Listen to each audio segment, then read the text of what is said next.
বাংলা সিনেমার স্বর্ণযুগের অভিনেত্রী শ্রীলা মজুমদার দীর্ঘ ৩ বছর ধরে ক্যান্সারের সঙ্গে লড়াই করছিলেন অভিনেত্রী। অবশেষে সব লড়াইয়ের অবসান ঘটল। না ফেরার দেশে তিনি চলে গেলেন এই অভিনেত্রী। বাংলা থেকে শুরু করে হিন্দি জগতে অভিনয় করেছেন তিনি। নামি দামি অভিনেত্রীদের সাথে কাজ করেছেন। শ্রীলা মজুমদারের অকাল প্রয়াণের খবর নিশ্চিত করেছেন তার স্বামী। ২৭শে জানুয়ারি শনিবার তিনি শেষ নিঃশ্বাস ত্যাগ করেন তার নিজ বাড়িতে। তার বয়স হয়েছিল মাত্র ৬৫ বছর। তিনি তার এই ক্যান্সারের কথা কাউকে জানতে দেননি। তার স্বামী বলেছেন, প্রয়াত অভিনেত্রী একেবারেই চাননি এই কথাটি কাউকে জানানো। তার অসুস্থ কথা। ৩ বছর ৩ মাস ধরে ক্যান্সারের সাথে লড়াই করছিলেন। অনেকবার তিনি এই ক্যান্সারকে পরাজয় করে ফিরে এসেছিলেন, কিন্তু এবারেও ভেবেছিলেন তিনি ক্যান্সারকে পরাজয় করে ফিরে আসতে পারবেন, কিন্তু সেটা তার শেষ রক্ষা হলো না। তার স্বামী আরও বলেন, শেষ কয়েকটা দিন হাসপাতালে শুয়েই ইউরোপে যাওয়ার পরিকল্পনা করছিলেন। ও চেয়েছিল আমরা দুজন ছেলেকে নিয়ে ইউরোপে যাব, কিন্তু সেটা তার হয়ে উঠল না। এদিন অসামান্য অভিনেত্রী হওয়া সত্ত্বেও শ্রীলা মজুমদারের সেইভাবে আমরা উদযাপন করতে দেখিনি বলেই মনে করছি বহু শিল্পীরাই। অনেকেই দাবি শ্রীলা মজুমদারকে উপেক্ষা করা হয়েছে। প্রসঙ্গত তিনি কিংবদন্তি পরিচালক মৃণাল সেনের হাত ধরেই ১৬ বছর বয়স থেকে অভিনয় শুরু করেছিলেন।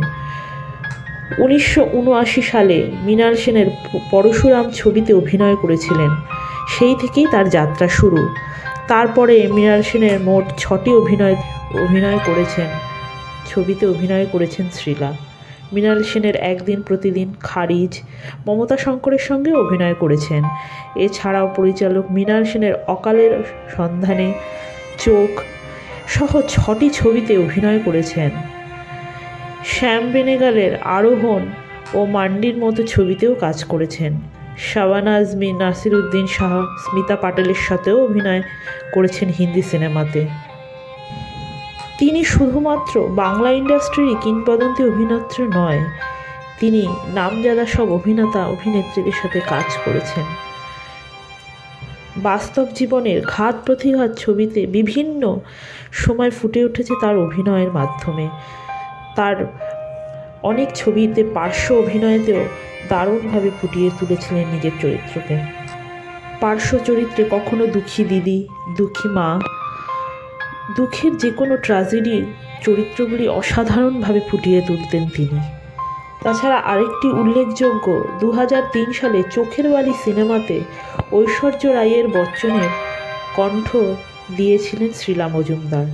অর্থাৎ ঐশ্বর্য রাই যে কণ্ঠে কথা বলছিলেন সেই কণ্ঠটি আসলে শ্রীলা মজুমদারের। তার এই অকাল প্রয়াণে শোক প্রকাশ করেছেন মুখ্যমন্ত্রী মমতা বন্দ্যোপাধ্যায় স্বয়ং নিজেও। এক্স হ্যান্ডেলে লেখেন তিনি, আজ বিকেলে চলচ্চিত্র অভিনেত্রী নিজেই চলে যাওয়ায় চলচ্চিত্র জগৎ দুঃখ প্রকাশ করেছেন। কারণ তার চলচ্চিত্র জগতে তার ভূমিকা অসামান্য। এই বাংলা চলচ্চিত্র শিল্পের একজন চলে যাওয়া বড় ক্ষতি। তার অনুপস্থিতি আমরা সবাই অনুভব করব। তার পরিবারের প্রতি রইল আমাদের সবার সমবেদনা। তিনি চিরকাল বেঁচে থাকবেন তার প্রত্যেক অনুরাগীদের মাধ্যমে, অনুরাগীদের মনের মধ্যে তিনি বেঁচে থাকবেন।